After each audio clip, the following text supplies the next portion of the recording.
medan perang, kita sering mendengar tentang pertarungan besar antara pasukan militer dan tentara musuh.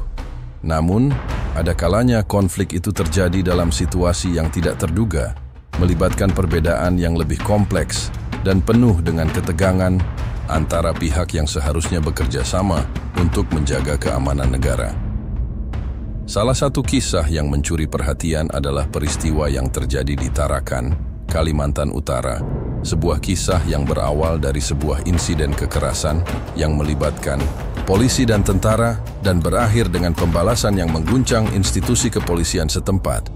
Ini adalah kisah tentang bagaimana ketegangan yang terjadi antara TNI dan polisi ini berujung pada sebuah pertempuran brutal yang melibatkan lebih dari 20 anggota TNI yang menyerang markas Polres Tarakan.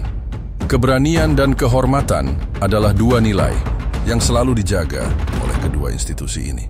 Namun, ketika salah satu nilai itu tercoreng, ketegangan yang sudah lama terpendam bisa meledak menjadi kekerasan.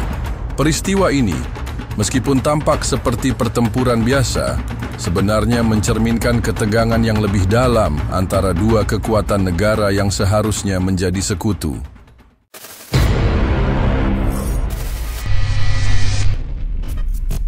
Kisah ini dimulai pada sebuah malam yang penuh ketegangan di Tarakan. Semuanya berawal ketika seorang anggota TNI yang dikenal dengan nama Pratu Ardi menjadi korban pemukulan oleh sejumlah anggota kepolisian. Insiden tersebut terjadi di sebuah warung kopi yang pada saat itu menjadi tempat berkumpulnya sejumlah anggota polisi.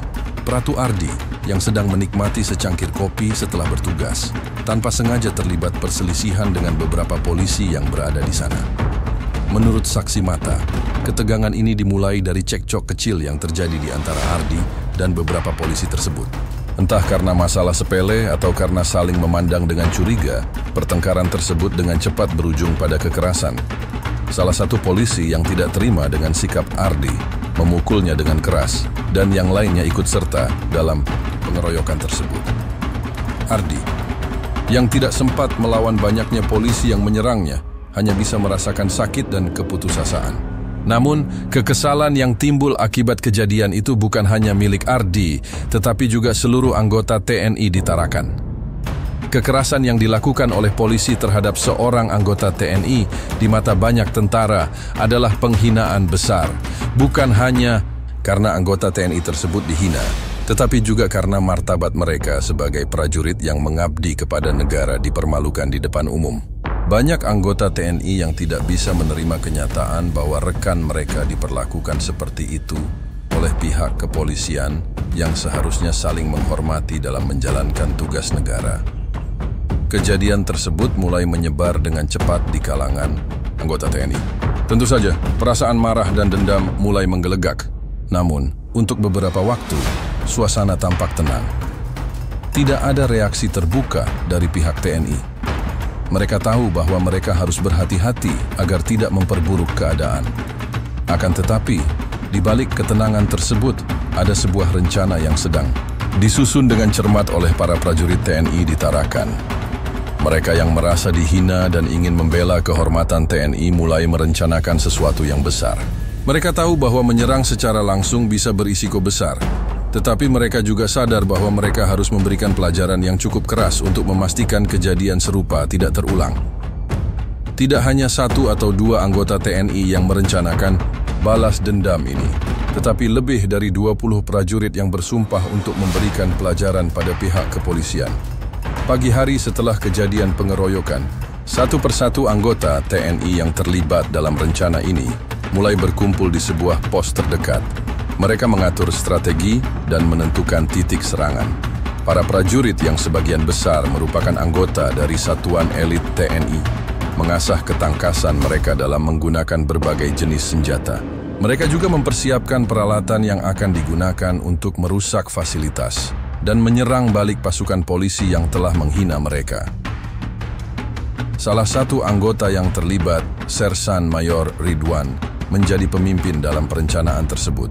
Ridwan, yang dikenal memiliki pengalaman tempur yang luar biasa, menilai bahwa serangan harus dilaksanakan dengan cepat dan efektif. Ridwan pun memimpin timnya untuk menyerang markas Polres Tarakan dengan tujuan memberi pelajaran yang keras kepada polisi yang telah melecehkan rekan mereka. Pada sore hari, serangan dimulai. Lebih dari 20 prajurit TNI yang telah dipersiapkan dengan segala kelengkapan dan peralatan bergerak dengan sangat terorganisir menuju markas Polres Tarakan. Mereka bergerak cepat dan diam-diam melalui jalan-jalan yang lebih kecil, menghindari jalur utama yang kemungkinan besar akan dijaga ketat oleh petugas kepolisian. Dengan senjata lengkap, para prajurit TNI yang terlibat dalam serangan ini menyerang markas polisi dengan sangat cepat dan efektif. Tidak ada peringatan, hanya serangan mendadak yang membuat pihak kepolisian kaget dan tidak siap. Mereka yang sedang berjaga di pos keamanan bahkan tidak sempat berbalik arah sebelum para prajurit TNI mulai menembakkan senapan otomatis mereka. Suara tembakan bergema di seluruh wilayah markas polisi, membuat suasana menjadi kacau balau. Beberapa anggota polisi yang tidak siap berusaha melarikan diri ke dalam gedung markas, namun TNI sudah mengepungnya. Dalam pertempuran yang sangat sengit ini, ada berbagai macam aksi perkelahian yang terjadi. Tentara TNI bergerak dengan sangat terkoordinasi. Mereka menyerbu pintu-pintu masuk markas, menembakkan peluru-peluru tajam dengan presisi yang sangat tinggi. Sementara itu, polisi yang terperangkap dalam gedung berusaha membalas serangan, namun mereka kalah jumlah dan tidak memiliki kesiapan seperti yang dimiliki oleh prajurit TNI. Bentrokan sengit terjadi di halaman markas. Sejumlah anggota TNI menerobos pagar utama, sementara yang lainnya mengepung pintu-pintu belakang markas untuk memastikan tidak ada polisi yang bisa melarikan diri. Beberapa polisi yang sempat berusaha bertahan di dalam kantor polisi akhirnya tumbang satu persatu setelah terkena tembakan presisi dari sniper TNI yang sudah diposisikan sebelumnya. Di tengah kekacauan ini, Sersan Mayor Ridwan memimpin serangan langsung ke ruang utama markas, di mana sejumlah pejabat polisi sedang berada. Dengan cepat dan penuh perhitungan, mereka menghancurkan segala sesuatu yang menghalangi mereka. Semua yang ada di markas dihancurkan, mulai dari kendaraan dinas, peralatan komunikasi, hingga sejumlah barang-barang vital lainnya yang digunakan oleh kepolisian. Setelah beberapa jam pertempuran, pihak kepolisian akhirnya menyerah. Mereka yang masih hidup, termasuk pejabat kepolisian yang ada di dalam markas, terpaksa menyerahkan diri setelah markas mereka hancur lebur. Tidak ada perlawanan yang berarti lagi karena mereka sudah kalah jumlah dan persenjataan. TNI tidak hanya berhasil membalas dendam untuk menghormati anggota mereka yang dipukuli, tetapi juga menunjukkan kekuatan mereka yang tidak bisa dianggap remeh oleh siapapun, termasuk polisi. Serangan tersebut menjadi simbol keberanian dan tekad anggota TNI untuk membela kehormatan mereka. Pasca insiden ini, Kapolri dan Panglima TNI mengeluarkan pernyataan yang mengutuk tindakan kekerasan yang terjadi. Mereka menekankan bahwa meskipun ketegangan antara TNI dan polisi adalah hal yang mungkin terjadi dalam konteks tertentu, tetapi kekerasan dalam bentuk apapun tidak dapat dibenarkan. Kedua institusi ini, meskipun saling berhadapan, seharusnya saling menghormati satu sama lain demi menjaga keamanan negara. Serangan TNI terhadap markas Polres Tarakan menjadi sebuah peringatan yang jelas bahwa dalam menjalankan tugas, setiap institusi harus menjaga kehormatan dan saling menghormati. Kejadian ini mengajarkan kita bahwa meskipun ada konflik internal yang mungkin terjadi, kekerasan bukanlah jalan keluar.